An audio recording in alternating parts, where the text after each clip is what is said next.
Good evening, happy Friday night, everybody. This is Vibin with Ashley Live. I'm your host, Ashley Live.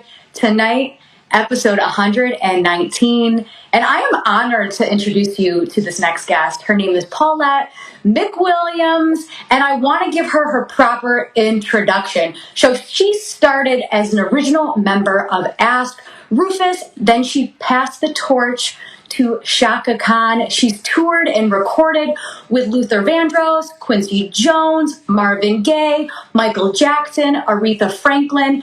The list goes on and on. She's done everything, and she released an incredible jazz album last year in 2020 called A Woman's Story. So I'm really excited to bring Paulette in the room so you guys can get to know her. We are going to have an incredible interview, and I'm really excited to chat with her. So Paulette is in the house, and I'm going to bring her on in.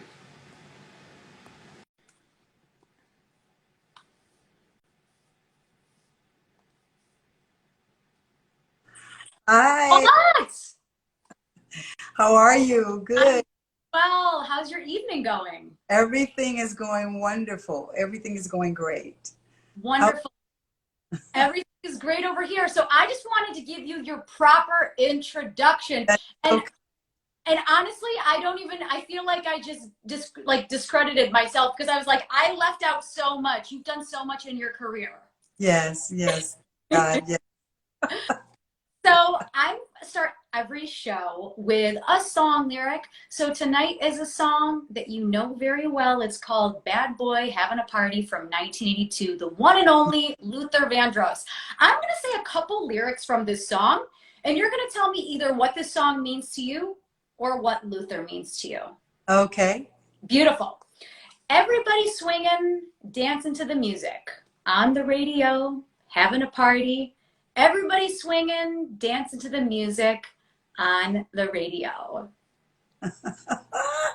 Well, it's so great because that song is pretty famous. People that know me and they know that song and they know Luther, who was my brother for over 20 years. They always laugh because that's me laughing at the beginning.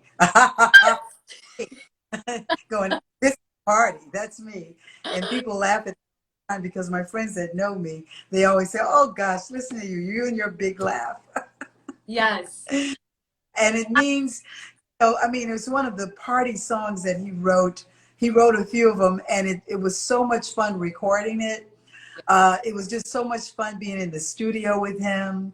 It was a learning experience. It was hands down fun all the way around. And it just, he wrote incredible lyrics. It brings to mind Sam Cooke because he had that song out, Having a Party. Mm-hmm. And Luther made it a medley of Bad Boy, you can't go to the party, Yeah. and party. He put those two together in a brilliant way. So that's what it means to me. I mean, it's a song to me that is one of his staple songs that'll be around long after I'm gone and, everyone else. It's a I, song that continue to live through generations. Yeah. yeah. I love that song. And when I listen to that song, I'm like, you guys are having so much fun. So much fun. So much fun. Brenda White King and Cissy Houston was there, Whitney Houston's mom. And of course, Luther making us crack up when he's telling us, okay, guys, we're going to party. This track is a party track. And, just say what you feel. And of course, me, I started out with a big laugh. And from there, it just kind of went crazy. And Brenda saying, I'm still a little chilly, we just had a ball doing that song. We had a ball.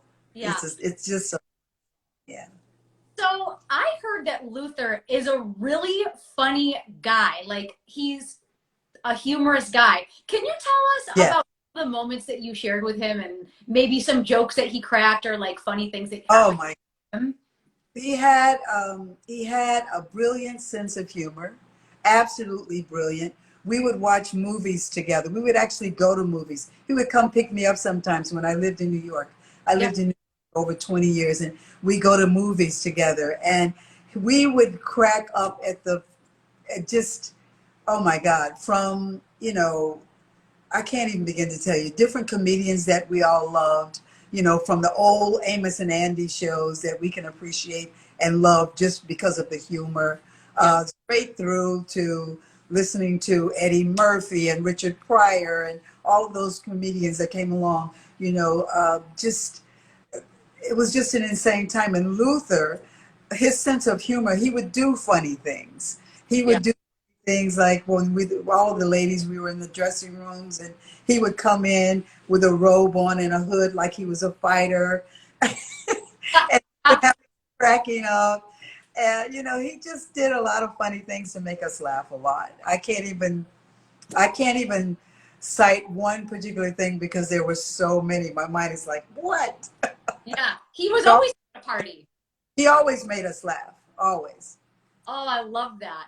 Yeah. So you grew up in Chicago. You said you lived in New York for 20 years. You've Yeah. traveled around the world. Now Yeah. you live in LA. So I guess out of all those cities and all the places that you've lived and traveled, Yeah. why LA? What drew you to LA? Because my daughter is here and my grandchildren are here.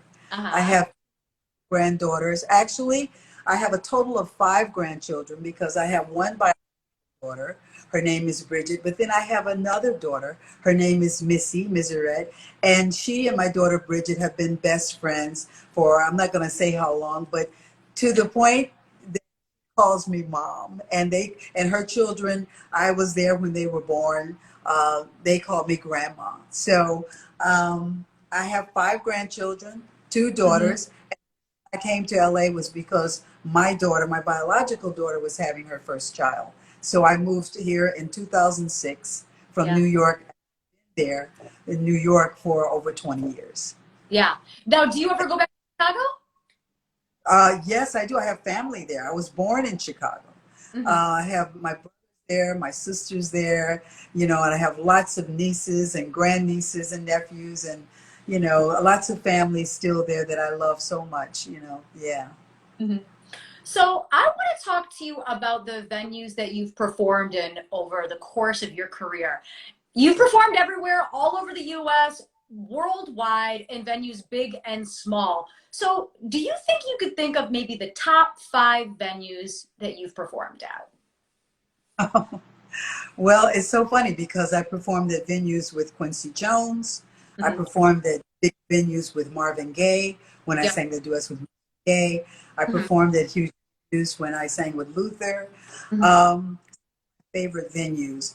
Um, well, Madison Square Garden, even Yeah. though it's not a that, was phenomenal. We were, I forgot to even think to mention that.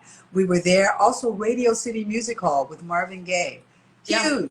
And Quincy Jones. It was amazing. The Greek Theater, the Hollywood Bowl, Yeah. in London, Wembley, Royal Albert Hall. Goodness, doing the Java Jazz Festival in Indonesia, uh, performing at, gosh, it's so many places. Like they're all like, we're all here, Paulette. Okay, so. And of course, in Chicago, at the time, it was McCormick Theater, McCormick's Place with Luther.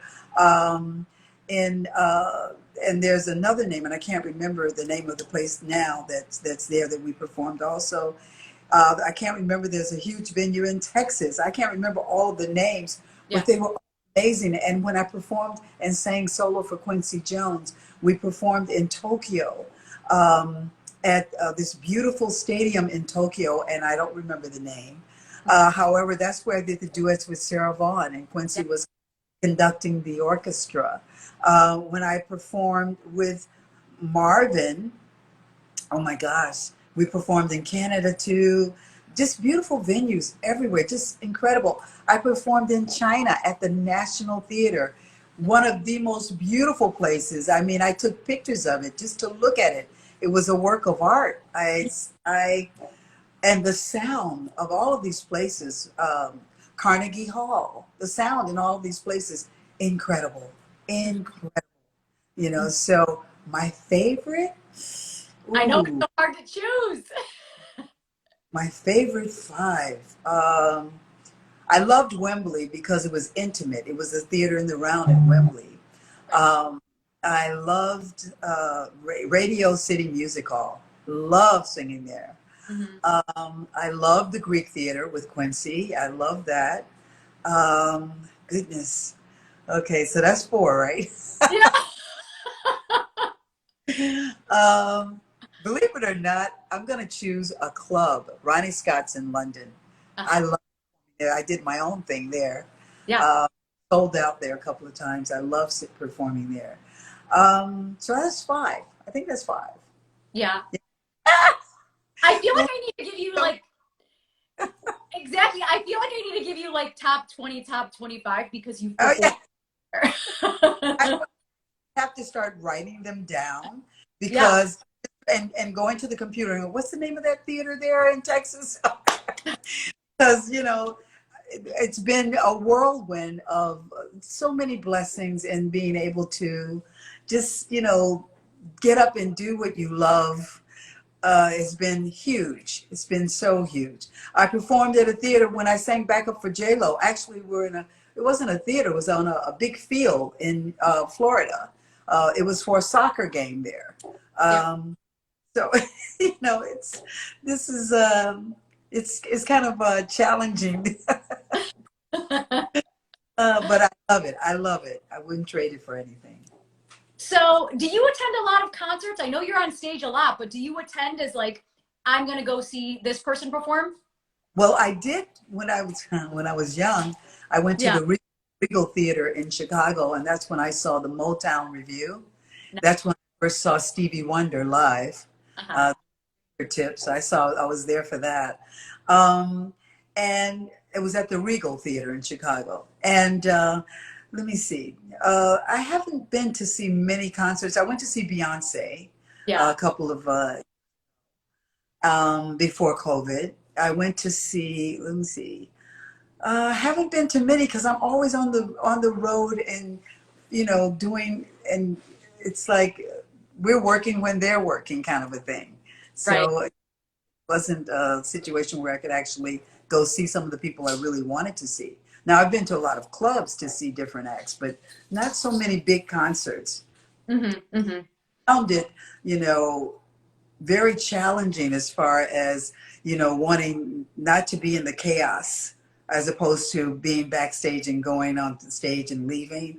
you Mm-hmm. know that a little bit challenging for me because I was so used to being part of it. I mean, that was a lot, but Mm-hmm. I mean, I watch them on TV. I watch their concerts on TV, a lot of the people that I love. And I saw Tina Turner once too. um, and let me see who else. Goodness, I can't think of anybody right now.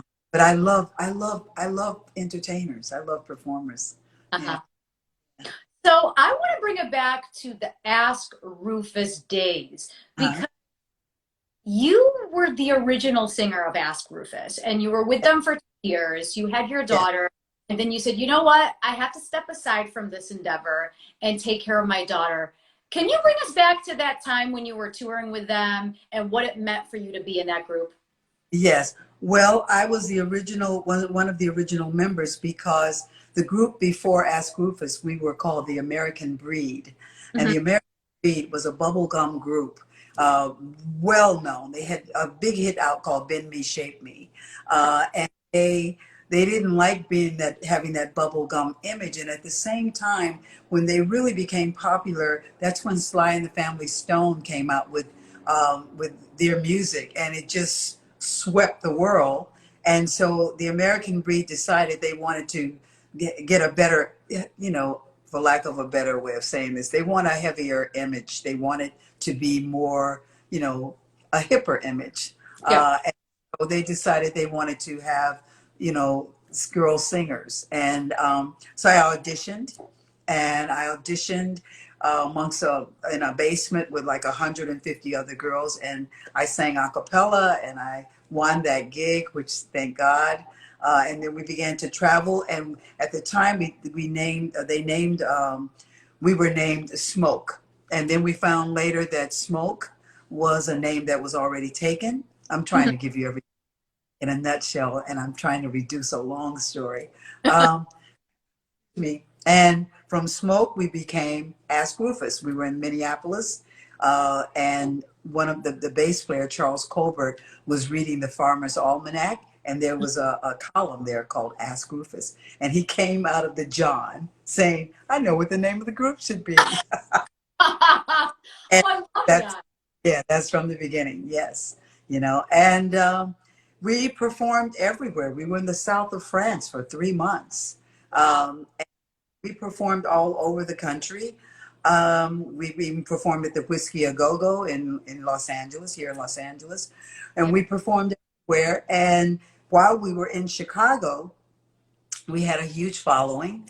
And and that's when I first met my boyfriend, my husband at the time. He became my husband, and he was good friends with Hassan Khan, who was Shaka Khan's husband.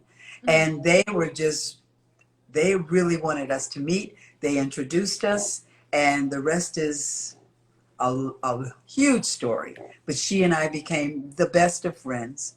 Yeah. I'm a few years, she is, and and I had my daughter. She didn't have any children. So as we continued with Rufus, as it continued to grow, I also, because we were working downtown Chicago, got a lot of people giving me their cards and wanted me to come and sing their commercials.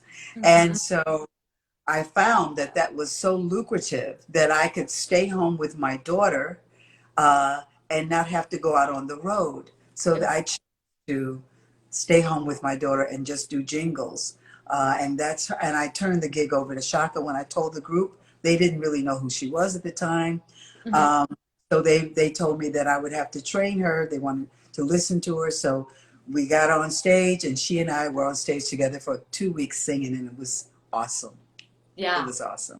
Yeah. Uh-huh. And we've been friends ever since. Uh-huh. So I guess tell me about your friendship with Shaka Khan, because you were so close with her back then, and now she's, she's been with she was with Rufus. She had her solo Yeah. career. Where are you guys Yeah. today?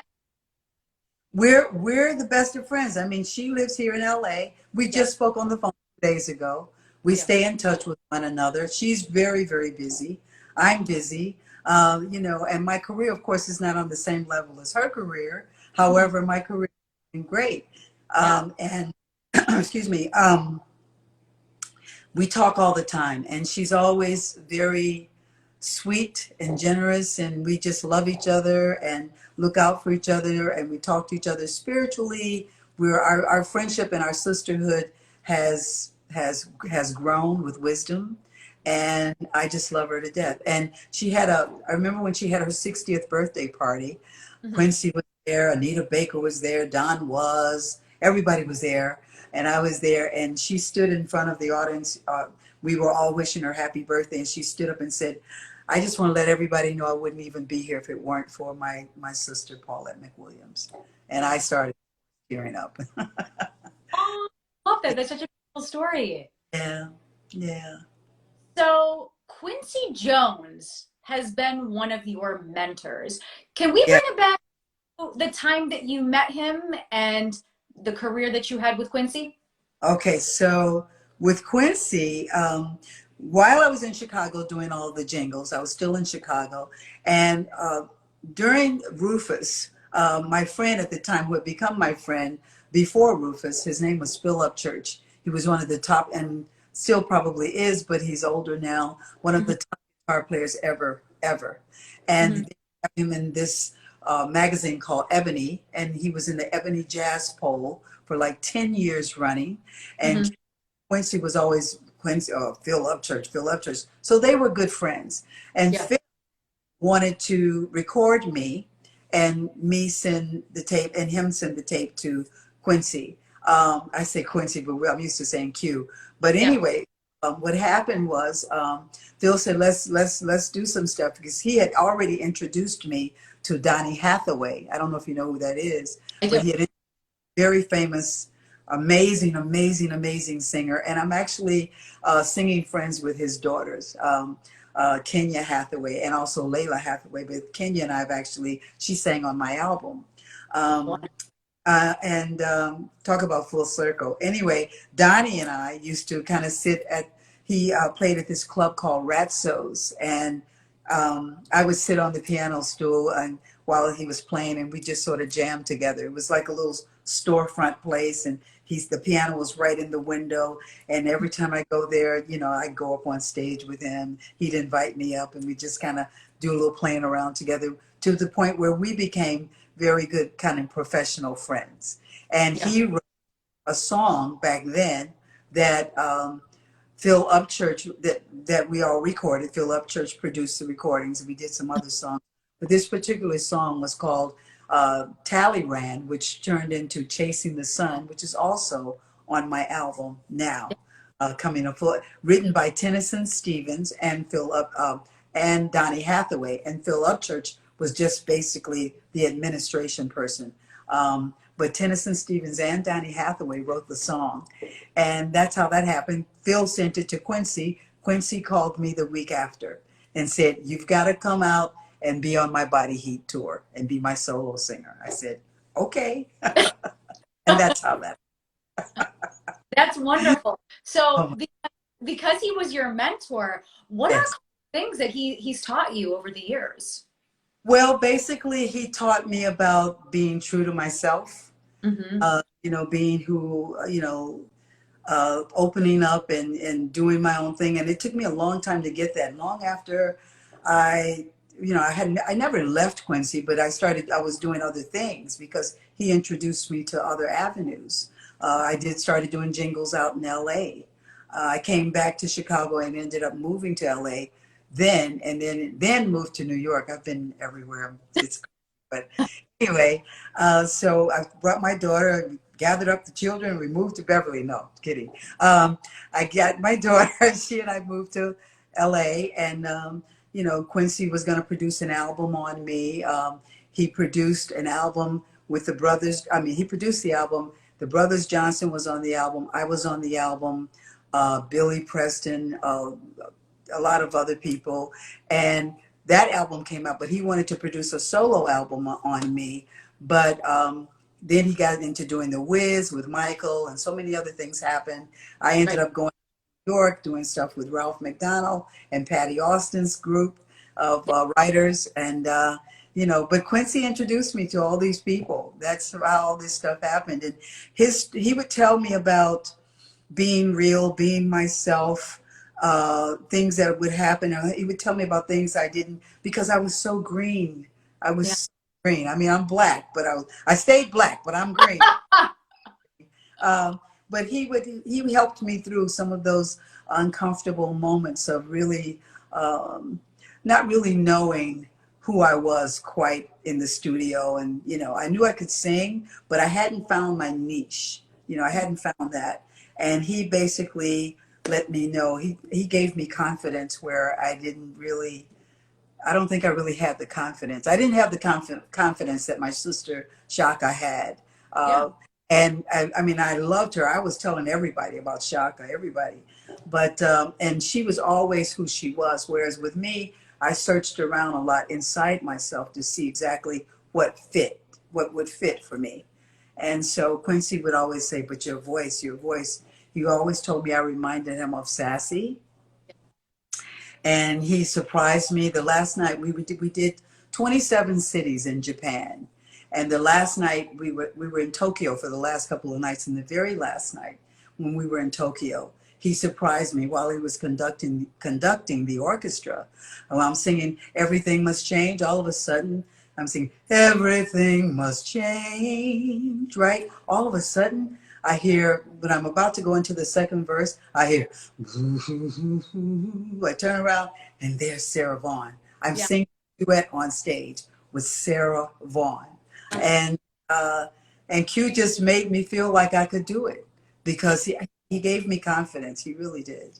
Uh-huh. Oh, that's such an incredible story because he surprised you on stage. Yes, it was a total surprise. And you're Yes. like, wait, this is happening right now? This is happening. Yes. Lots of surprises like that in my career. Yes. Yeah. Surprises are good because they help keep you on your toes. Yes, very good. Oh, yeah. I mean, they were all learning curves for me, all of them. They Mm-hmm. taught me that, because I always felt like I always felt like I didn't know for sure if I could. Mm. I wanted, but I didn't know if I really had it because I was the first one in my family. Most of the other families, including Shaka, they have people in their families that went before them and were in music. I was the first one in my family to go into music, period. My Mm-hmm. mom and dad could sing, but they weren't professionals. They both worked, 9 to 5 jobs. Mm-hmm. So that was that it was that, and I just didn't know that I had it like that. When do you feel like that turning point was when you were like, I found my confidence, I found my When was that? Did you say when was that? when was that turning point in your moment in time? After singing, after getting called for certain things, and um, singing with duets with Johnny Mathis on his album, winning the audition with Bette Midler to be a harlot, Mm-hmm.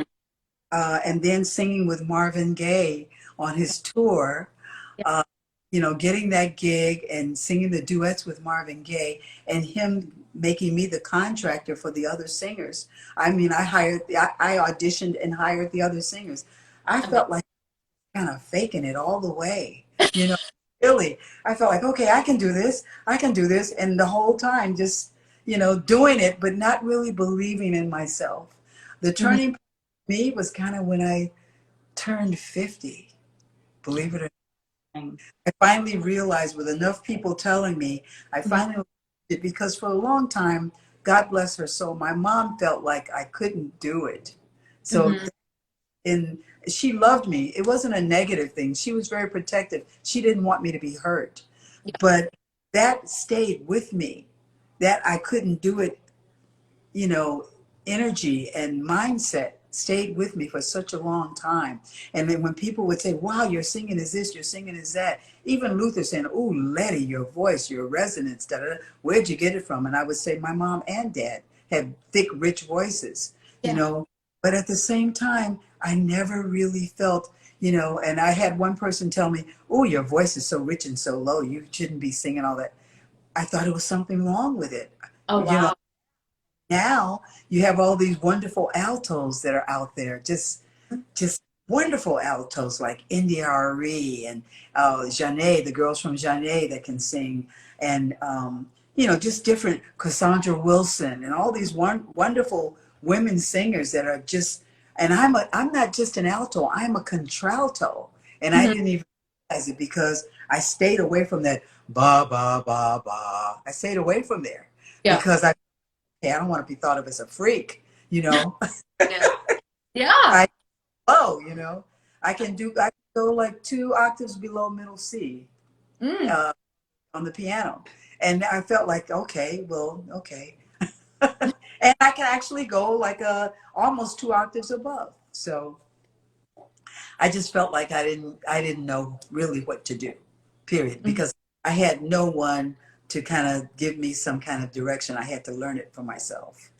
Mm-hmm. Yeah, I think you have to learn it for yourself because no one's really teach And you.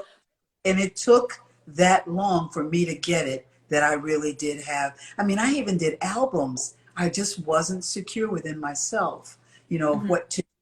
I knew what I liked. I mean, I recorded a Brenda Russell song. I loved Brenda Russell. We met. I love doing stuff by Brenda Russell. I recorded different things. I was on an album for Fantasy. I did a duet album with Atlantic Records called Firefox, and but I still never felt like, I Yeah. just never felt until I turned like in my 50s. So, so what advice would you give? Everybody, well, I was just going to say, Ashley, it's so funny because I hear a lot of really young people saying, I've been working on this for so long. And I Yeah. think to myself, they don't know long. Yeah.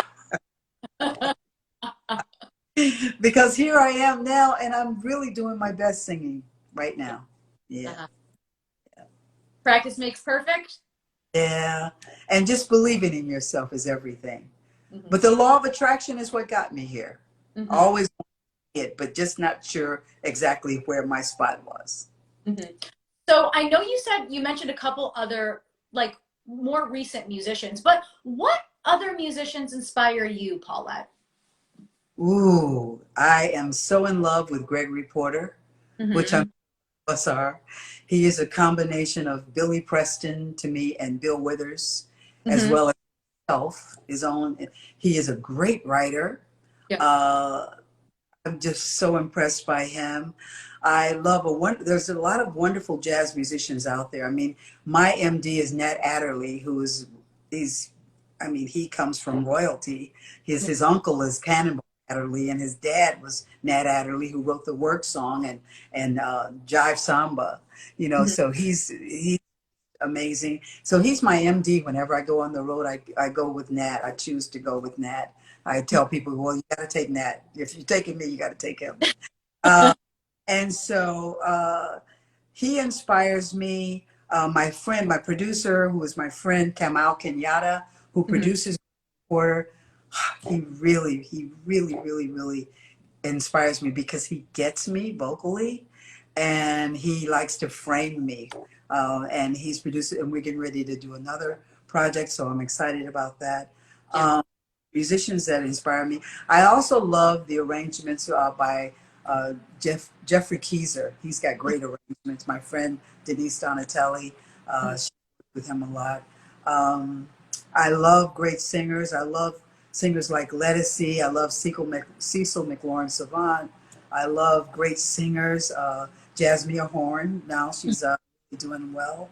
Um, these are all because singers with musicians, and I love great. Like I love Russell Malone, who plays guitar. I love Romero. Uh, Gosh, there's so many people. I mean, I don't even know where to begin. I mean, from Luther, of course, you Yeah. know, through. I'm also singing a solo on what's his name? I can't even think of him right now. Noel Pointer. Hmm. He was a jazz. I'm singing a solo on his album, Hmm. Back to Paradise. And that's when he really wanted me to do my low stuff, and that's when I really felt good about doing it. That's like 20 years ago. Oh wow. Um, yeah. So, yeah, so many incredible musicians out there right now. You have Etienne Charles, you have Gregoire Marais, you have, like I said, Kamal Kenyatta, you have Curtis Taylor on trumpet, just incredible keyboard players, Christian Sands, um, just incredible players out there. Christian McBride, you have Trevor Ware, amazing bass players. I love bass, by the way. Ooh, I love Yeah. bass. If I could live my life again, I'd start playing bass. Oh, I could Yeah, definitely see that for you. love it. When I introduce the bass player, I always sing a little Megan Trainor, because you know I'm all about that bass. So much. Anyway, yeah, I have incredible musicians that inspire me. Of course, there's Miles Davis, there's John Coltrane, there's Sonny Rollins. I mean, that list goes on and on. Those are great jazz musicians, and then there are the musicians that played on James Jamerson, the Funk Brothers on the Motown, all that. They're musicians like goodness. Oh, I can't. There's so many I can't think. I can't. When you're asked to pinpoint one, Right. the mind goes like you see thousands right in front of your eyes. Totally. It's impossible to think of just one, but there's a lot of them out there that I absolutely love. Mhm. Yeah. Yeah. I love to ask people that question because I feel like people are inspired by different people and you can always say, "Oh, I've never heard about that person. Let me look them up." So it just really helps to just talk about musicians and then other people can learn there. Absolutely.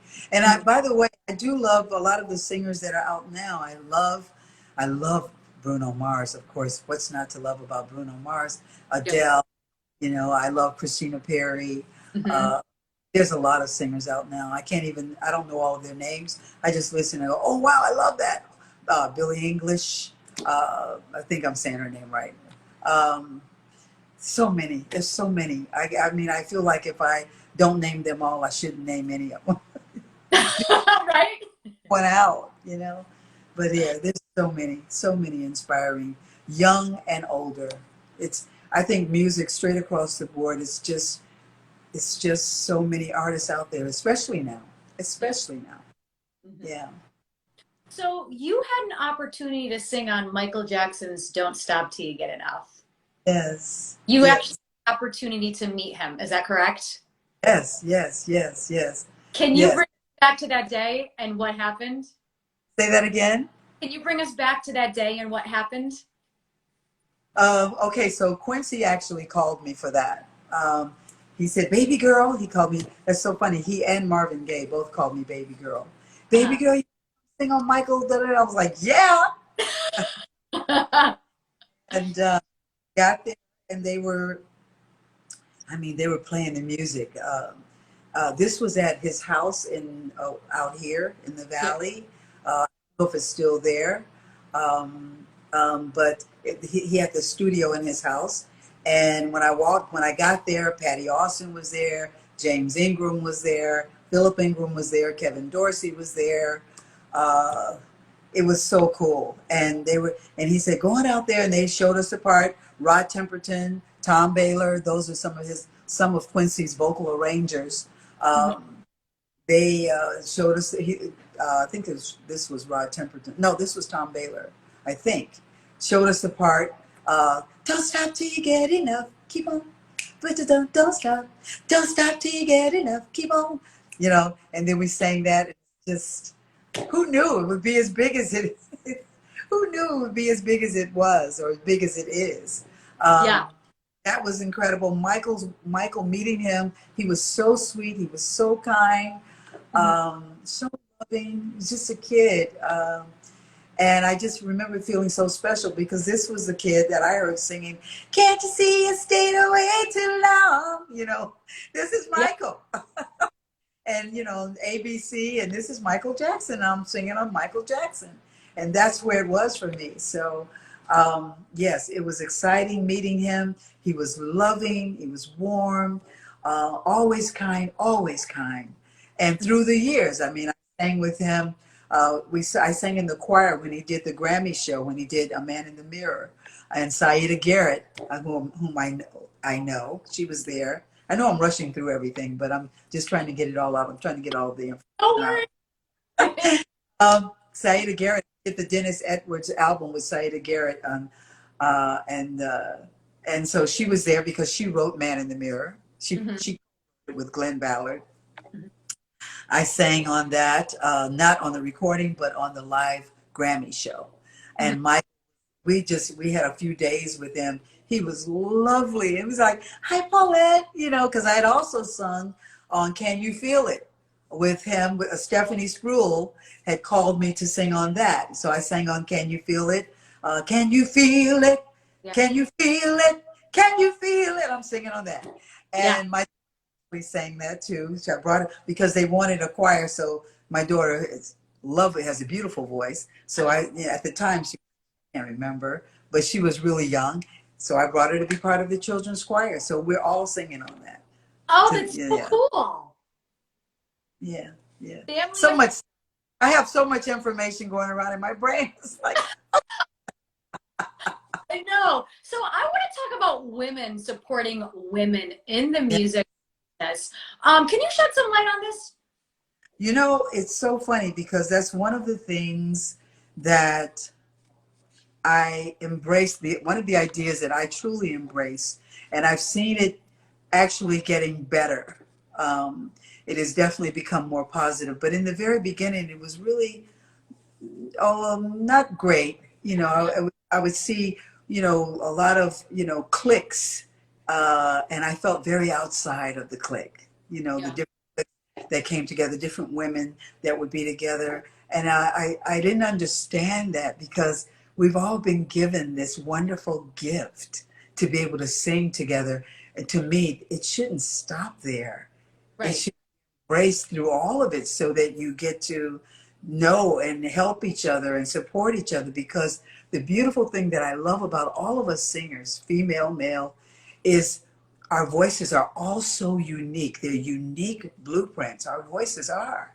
And the fact that we can come together and blend, like I sang with Cindy Mizell.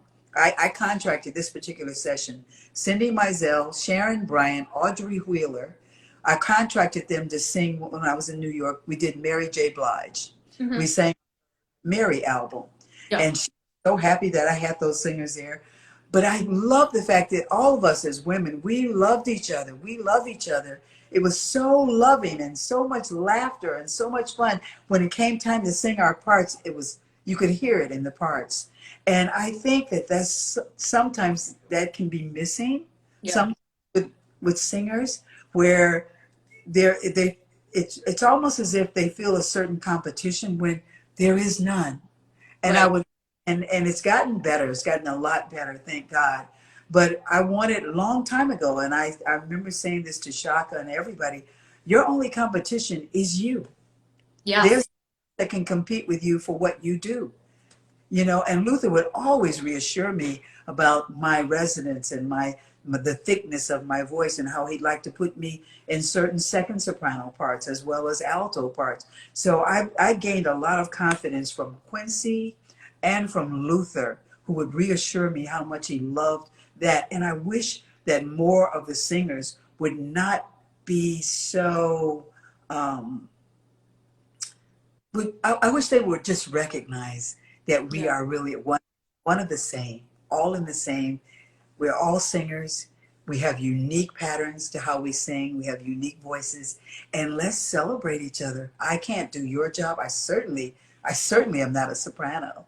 You know, Yeah. I certainly try to attempt to sing certain things. I can celebrate Beyonce and I can celebrate Lettucey and I can celebrate Adele. I can celebrate because guess what? I know who I am. I'm okay, you know, and I think that if every singer was more like that, had that mindset, we wouldn't have those groups that were so cliquish and okay, why not just call Paulette for this, or why not let's call Cindy for that, or let's all of us get together and do this because all of our voices are beautiful. That's Hmm. yeah. Yeah, I I think. wish more of that, but it's gotten much better. It's way better than it used to be. Way better. Yeah. Yeah, I love what you said about we're not in competition with each other. We're all completely different from one another. And we can all be in this music industry together and win together because your success is my success and That's her right. success and we all win together. Yes, exactly, exactly. And I Mhm. feel so, I feel so happy about the fact that, recognizing recognition and recognizing that, I don't care how famous you are, that's so important because there are certain singers out there, even today, that don't stop to realize, you know what? They help to complete this whole circle. We're Yeah. all, we really are, you know? Yeah. Person can cover that, that person can cover that, and so on and so forth. I think it would just be a lot easier, Hmm. and pleasant. It has gotten way better, way, way better. But I'm so grateful. I'm so grateful to still be here and to Yeah. still do what I do. Yes, thank you for continuing to share your gift. So, as somebody who's been a background singer and a solo singer, can we talk about some of the background work that you did and some of the struggles that you faced?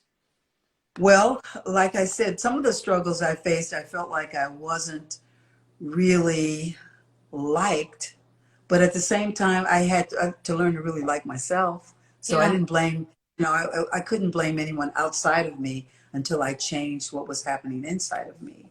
Um, and the struggles, just not knowing about the road. Like I said, I was the first person. I am the innovator, I would say, in my family, or the forerunner. That if anyone comes behind me in my family, I'll teach them whatever it is I know. Um, just the struggles of learning about the road and life on the road and how you have to be and how to take care of yourself and just knowing, learning, and making sure that you know uh, your music theory, or making sure that you know how to protect your voice and not to eat certain things or do certain things, especially if you have to sing. I never picked up a cigarette, thank God. But, even knowing that, uh, Yeah.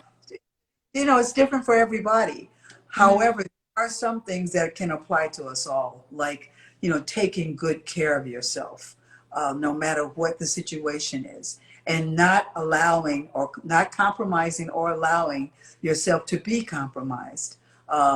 Your morals, your ethics, to just really be who you are and be true to who you are, and people will respect that. That's important because I love people, and I just think that it's so important that we actually love each other, and be, I know it sounds so trite and so cliche, but it's just so important to me that we do that, especially now. Um, it's really important. So some of the struggles have been, people meet you, certain people will meet you and they have attitudes for no reason. Yeah. And you're, hey, what's happening? Did I do something? Hmm. If you would greet people recognizing that, listen, I have God in me, you have God in you. We all have light in us, Yeah. celebrate that light in you. Why Mhm. can't we be there? Yeah. Okay. Then if we find that our personalities don't click, we can kind of distance ourselves. But Hmm. why can't we meet knowing that we all came to play? Yeah. That's Yeah. so important. Like, always lead with love because you never know what room you're going to be in. And yeah, I know you've met people over the year and you're like, why is this person angry? Why are they clicky? Like, we're all in this together. Yes, absolutely. Absolutely. Yeah, absolutely. And those are wonderful lessons, knowing not everyone's going to like you, but at least everyone can be respectful. You don't have to Yes. respect me, and I'm always going to respect you. I think that's so important. Yeah. So I want to talk about the album that you released last year, A Woman's Story. Can you Yes. talk to us about the inspiration behind this album? The inspiration was just all of the songs that I've loved over the years. Okay, it was a culmination of when Kamau and I were deciding which songs would go on the record. Just a culmination of the songs through the years, and certain songs that were actually sent to me by Brian Michelle Backus, who's also a co-producer with Kamau on certain Gregory Porter songs. He would send things. He's the one that introduced me to Kamau, actually. Just certain songs that really resonated with who I am Mhm. as a woman. That's why I decided to call it A Woman's Story. Yeah. Just very, very important to me to just tell those stories and interpret those songs and with my voice and with my whole body, how I felt them, from being at 17 to Ruby, which is a song about a prostitute, Yeah. and the fact that she wanted love in her life. I mean, when I grew up in Chicago, on the south side of Chicago, 3 blocks from me, I would see prostitutes. Wow. I would see them, and without any judgment, knowing that I knew them as women, especially looking back and hindsight being 2020. I knew them, and I knew that these were women just like me that Mhm. had made a choice in life because they felt they had to make it. All respect, So I just feel like um, these songs are my story, but they're also stories of women. That's why I called it A Woman's Story, as opposed to my story, Mhm. because even Chasing the Sun, Life is the Fountain, which was one that I co-wrote, and Where's Home, the one that was written by Lisa Sanders. Oh my gosh, she's a brilliant writer. She's a very popular folk singer, Mhm. and come out with us. And this song called Where's Home, just I resonated with the song because it's all about, when you're out there and things are crazy, even when they're not. Sometimes when you're overwhelmed, sometimes that feeling of, okay, just point me in the direction. Where's home? Yeah. That's how, and all of the songs, Both Sides Now, which is one of my favorite songs by Joni Mitchell, you know, Mhm. being where I am now in my life. I do look at life from both sides. I Mhm. do. It may look like a cloud to you, but it may be something else to someone else. And, from win or lose, still somehow, I love the lyrics in that song so much. Um, Mhm. that's why I had to sing it. Yeah. Oh, I love that. On the album are just songs that over the years that I just fell in love with and had to sing. Yeah. And they have a very important part in your life, celebrating women and just sharing that story with everybody else who listens to Yeah. this music. Yes, absolutely. Yeah. So we're in October. Can you believe it? Time flies, and I the know. it seems like yesterday wasn't yesterday New Year's Eve? I feel the same way. What just happened these past like 10 months? So Yes. can you talk to us about, are you doing live shows, collaborations, touring? What's next in the life of Paulette? Oh, thank you for asking. Well, I just finished, I came back, I went to Vienna, Mhm. Vienna, Austria, and I did a couple of shows in Austria. And really looking forward to that because of COVID, all of the things that I was supposed to do got canceled. Right. Did do a virtual show that Scullers, which is a beautiful jazz club in Boston, and my friend Jan Mullen, whom I love so much, is the person that books that room. Anyway, Scullers hosted me on a show that I did live from my living room by the fireplace over there. Nice. And so I have done virtual shows. I've done little things like a cappella kitchen where I sing songs a cappella from my kitchen. You Yeah. know, I sang like, "It's not the pale moon that excites me." I just without any music. Yeah. And it has created another way of entertaining people as well as being able to sing, because singing for me just fills my heart, and I feel my soul come alive when I'm singing. So yeah, so it's being able to do those things like the virtual things. I have some other things coming up, some other interviews, but then I have a couple of other really wonderful things that I can't talk about yet. It's okay. It's okay. Working a new album with Kamal Kenyatta with some amazing, amazing songs. Oh, Yeah. this is going to be a good one too. I think this album. Oh, Yeah, yeah. I love it. So, guys, if you don't already, please make sure to follow Paulette. She has a lot of great things coming up that she can't yet talk about, but Yes. keep following for more content. There's more stuff coming. So, for the people in the chat watching this right now, Paulette, how can they support you in your musical journey? What can they do? Um, just follow me on the social media platforms like Instagram, Spotify. Yeah. Play music, put me on your playlist. Twitter, Facebook. I'm there. I have my own website, PauletteMcWilliams.com, where a lot of wonderful things are there. And just becoming a listener on Spotify and following me there. That's wonderful. And just adding me to your playlist and doing things like that. And about Paulette and the music, because when you share the music and you say, hey, check out Paulette, check out this song that she just did, then Yeah. friends can see that, and it's all about sharing good music. Thank you. Yes, of course. Yes. Yes, that is very true. Oh, nice. Thank you.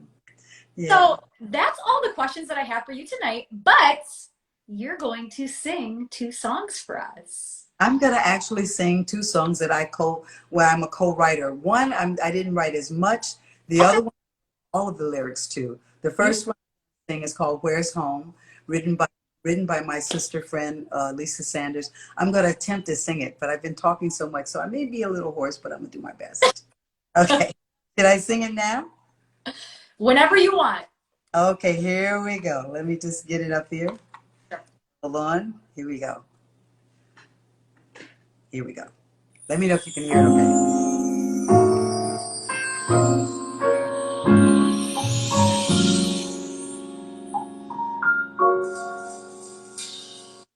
I've been around the world,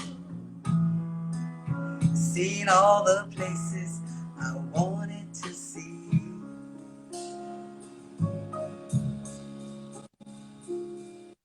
Fast cars and movie stars, Hollywood parties without a break.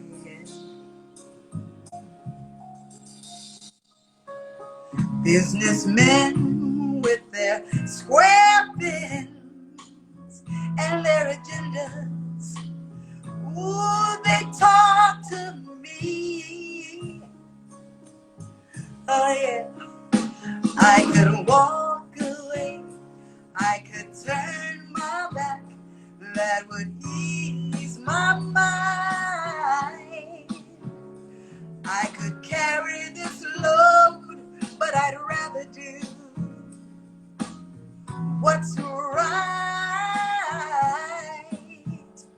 Where's home? Lots of money and gourmet foods, 5-star hotels, yet I sleep alone.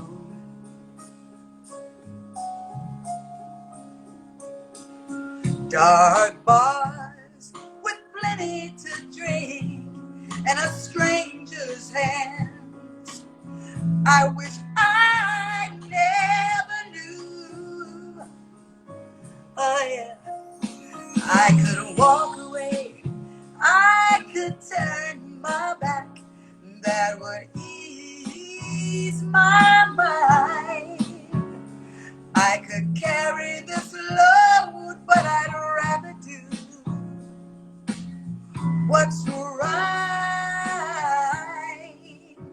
I could care for someone if I had the chance. I could care 'cause I've got feelings if I had the chance. I'd go home. Oh yeah.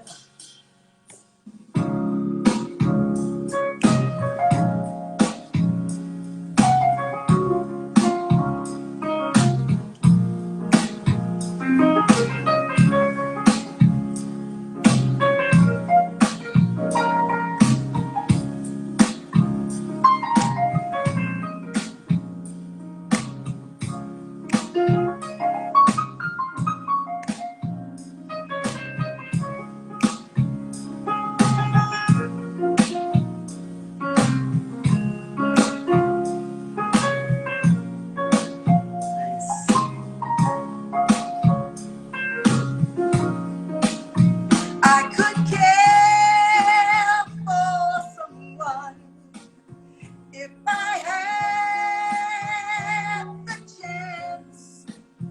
I could care, I've got feelings if I had the chance. I could walk away, I could turn my back, that would ease my mind. I could carry this load, but I'd rather do what's right.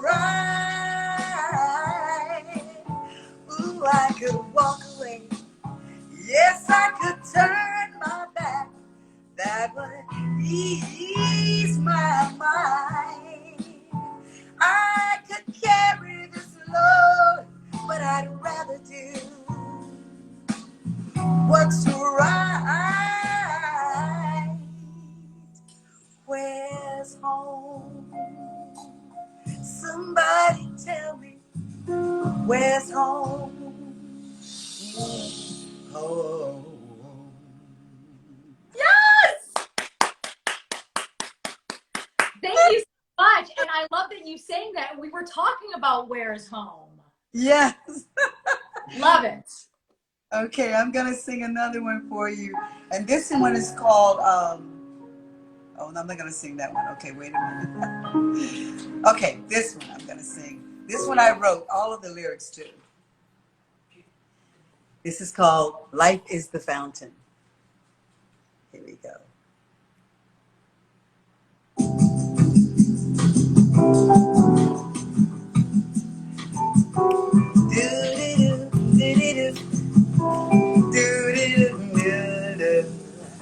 Pictures in my mind were gatherings of people what it brings.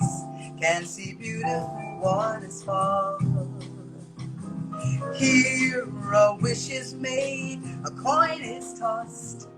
Where dreamers dream and hope's not lost, a heart can feel the glow of love. Here's where hands are held and stories told, memories shared with young and old, and precious secrets to reveal. Here's a place where memories are made, with rainbow colors, sprinkling shades of happiness for all to hear. It is the fountain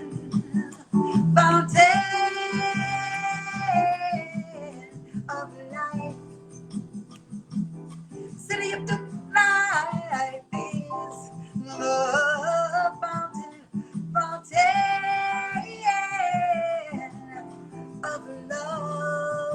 of love, set in the middle of a busy street, where distant lovers come to meet, a view that takes your breath away. Here dreams of tomorrows in the air, hope springs eternal everywhere, at any time, on any day. It is the fountain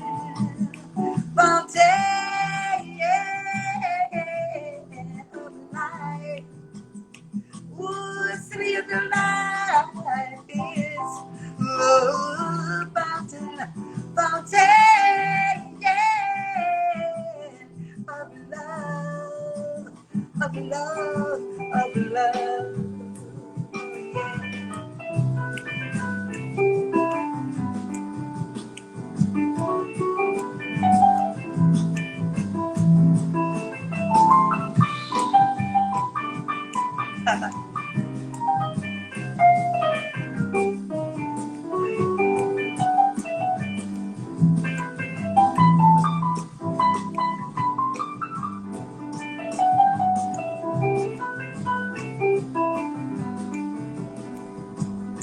Yeah.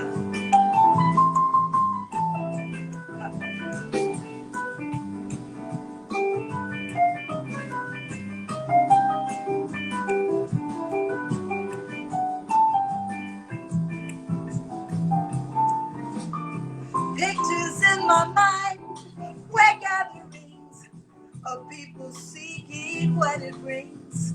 Can see beautiful waters fall.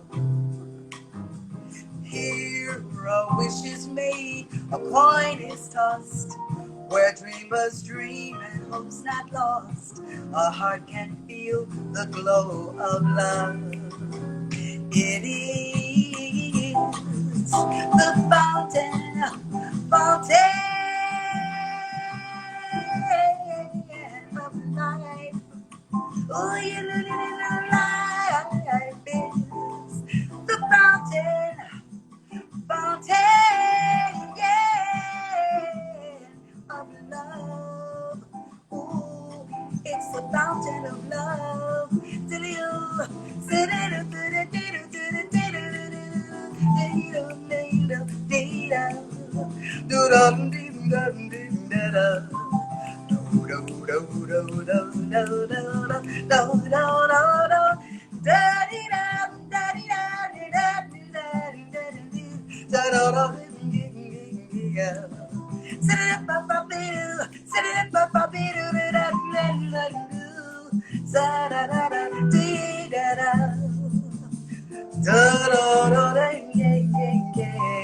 Ooh, fountain.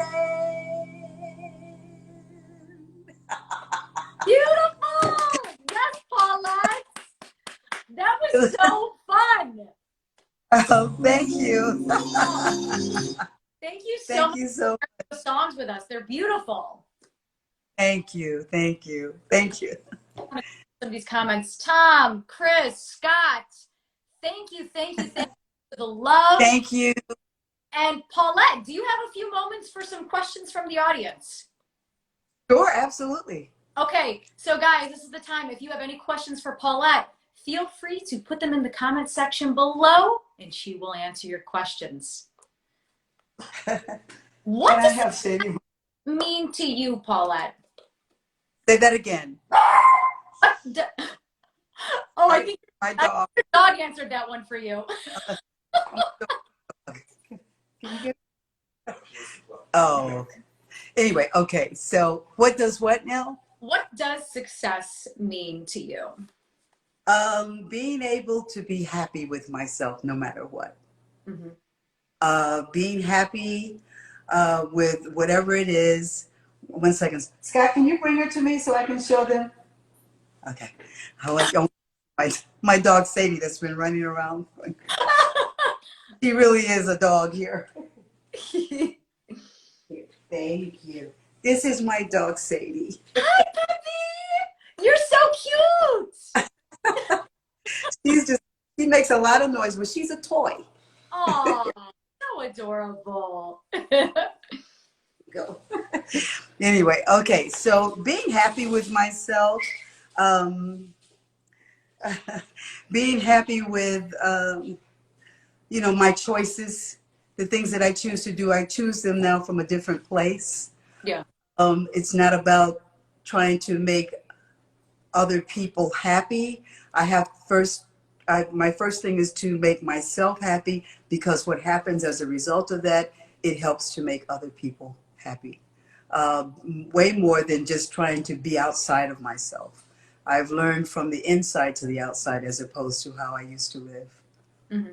Yeah, it's all about keeping yourself happy and doing what it is, because it means different things to different people. Yes, it does. And happiness brings me peace. Mm-hmm. When I'm at my happiest point, usually I'm singing, but happiness also just in my life and just doing the things that I feel that God is leading me to do. Whatever, people have different names for God. That's all good. I'm not a religious person. I'm a spiritual person. So it's for me, it's just following my path of where I'm being guided. And I know that sounds cliche and trite and everything, but there is something to that. There is something to following and focusing. Focus is so important. And just on the things that you believe in, and staying with those things and not letting anybody's opinion deter you from what it is that really resonates within you. Yeah, I love that, because sometimes people can say things and you just have to know what's true within yourself and follow your and Exactly. naysayers and negative people get in. Yes, yeah, it's so true. What advice would you give to a singer in 2021? Oh my gosh. Because there's so many great singers out there, to know yourself. Yeah. I wish someone had given me that advice. To know yourself, know what your capabilities are, and embrace them, and that helps to create uniquely who you are. Yeah. When you embrace those things, you say, oh, that person does that really well. I don't do that really well. I kind of sound like this. Go with that. Go with what it is you sound like, and embrace it, and it becomes bigger and more. It just becomes better and better and better the more you do it. Mm-hmm. So I teach a lot of the students that I teach. I always tell them, because a lot of them are trying so hard to emulate other singers, and Yeah. what is it? I want to hear what you feel. I want to hear your authenticity. Be authentic and true to yourself, and follow that voice, and follow, even if it's only 3 notes, I don't care. Right. Yeah. It's being who you are. Mm-hmm. So you said you teach students. How long have you been teaching? I've taught off and on for years. I mean, I taught at the Musicians Institute here in LA when I first got here. I taught there I did some master classes there over a couple of summers, and I taught at Los Angeles School of Songwriting a couple of, off and on, doing master classes there on and off for a couple of years too. And I taught about background singing, the art of background singing, because not every singer that can sing background. Right. They all can, but they definitely cannot. Yeah. Not to sound like a prude or anything like that. There is an art. There's like an art to everything you choose to do, and there is an art to background singing. knowing how to do it and how to blend and when to use your dynamic and when to do, soften, and when to, just, pull back and make sure you're blending with everyone, and how to go about doing those things and how to harmonize in ways. And what about the parallel harmonies, and what about how the unisons should sound? They should sound like one voice, and knowing how to do those things within yourself is really an art. Yeah, it's definitely something that you have to be taught, and you have to just, I think what you said about people trying to emulate other singers, I think people hear an Adele song and they're like, I want to sing it just like Adele. And you're like, put your own spin on it, do your thing. Like, who is Ashley? Yes, I want to hear your authenticity. Yes, I want to hear how you're feeling those same lyrics, because there's a million different ways to say hello. Exactly. Energy that goes in, some people are like, hello, there's so many different ways of like, hello, you feel different things. So every single singer, every single person that is a singer will interpret a feeling differently, because it's based on how they feel about it. And every single person will feel differently about the same thing. So there it is. Mm-hmm. Definitely. So you had an opportunity to work with Steely Dan. Can you tell us a little bit about your time with them? And do you have a favorite Steely Dan song? Ooh, oh my God. Okay. So first of all, let me just say that Steely Dan has been a group that I have loved. Their Asia album is like Marvin Gaye's What's Going On album, Asia classic album for me. And my good friend, one of my best friends, Cindy Mizell, who sang with them. She sang with them for over, wow, now it's like 12 years. But she, at a time when they were needing a sub, I guess, for one of the girls that was getting ready to go and do another gig, uh, she told them about me. And I got to sing with them for over a half year. And it was so amazing because everybody kept saying, wow, you guys sound incredible. Because Cindy and I sang together with Luther. We were the pit while Lisa and Ava were on the stage. Cindy and I would be in the pit singing or holding down the parts that we would be holding down in the pit. Yeah. And so Cindy and I, we've been friends. We also sang together when we did the Michael Jackson Man in the Mirror. We did that together when we were part of the choir for the Grammy show. So we've been friends for a very long time. And so when Cindy came to be part of the pit, our blend. I mean, she's like she has a beautiful, thick, rich soprano that is like the soprano to my alto. Yeah. I say that to say, she reached out to me and asked me first she asked me, which I thought was so sweet. She asked me if I would be interested in doing it. And I was like, yeah. Then she went to them and told them about me, and I got that gig. And, I did the whole summer with them, and I did the Beacon Theater with them. And it was amazing. It was so much fun because she taught me everything, taught me how to do everything. And I learned my alto parts that were amazing. Us singing together. We had so much fun. It was amazing. It really was. And my favorite Steely Dan song. So hard to choose.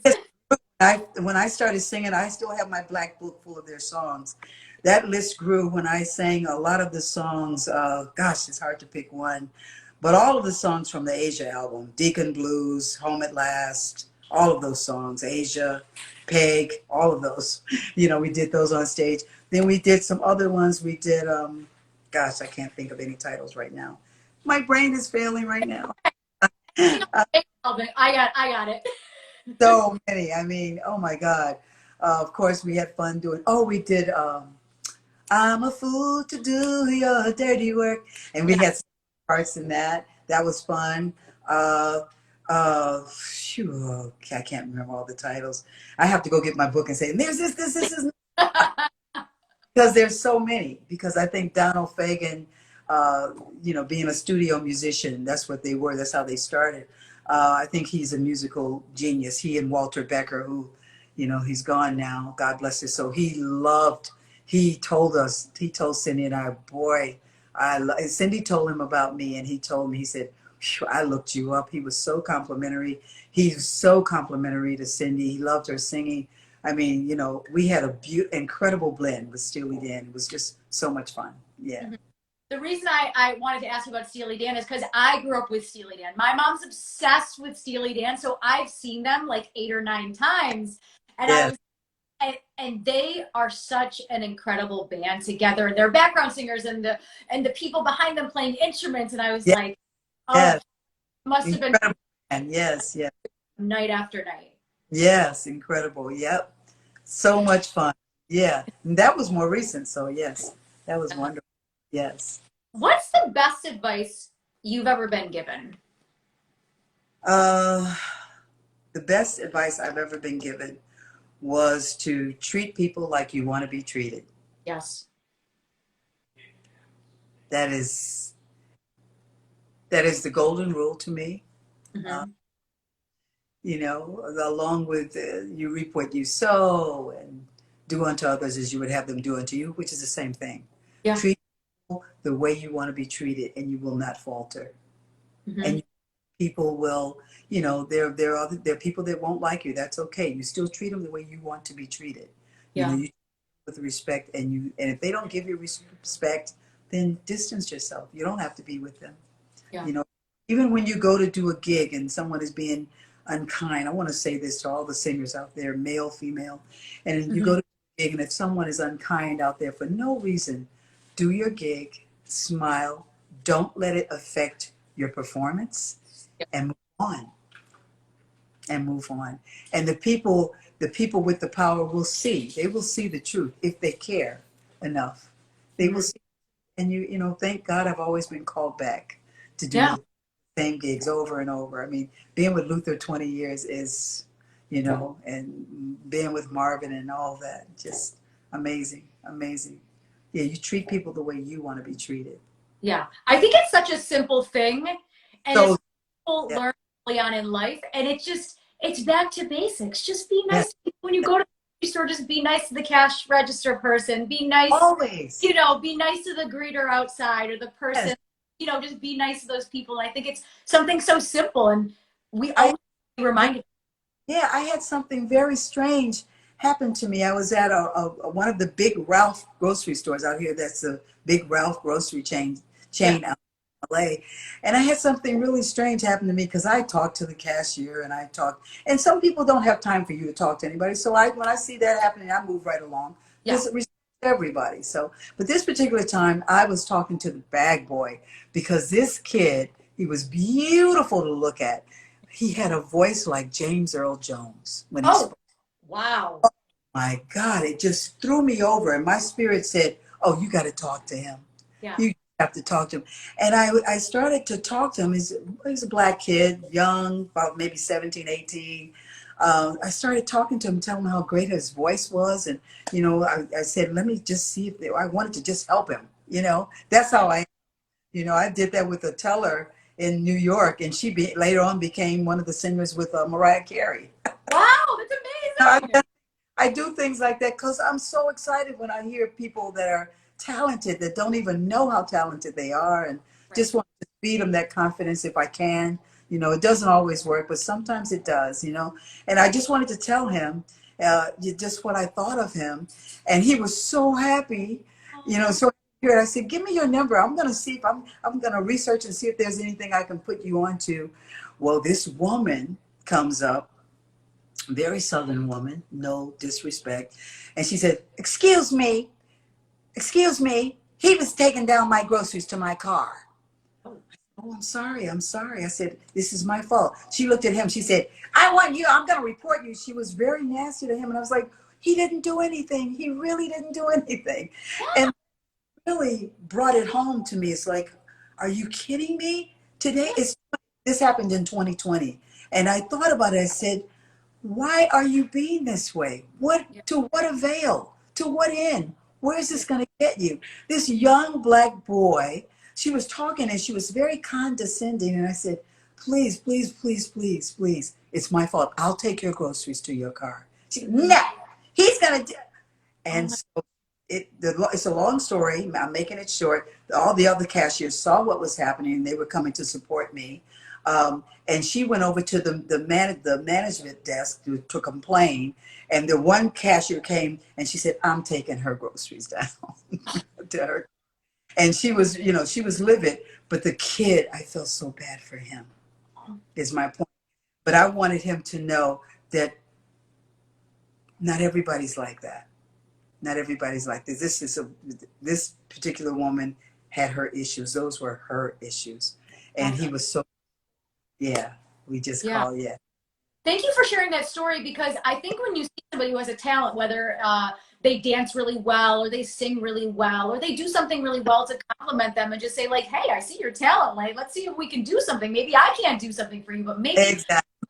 and who knows, this person could do something for you. And you know, it's so unfortunate that that woman had to just. She was so, she was troubled. I've said a prayer for her. Yeah. Yeah.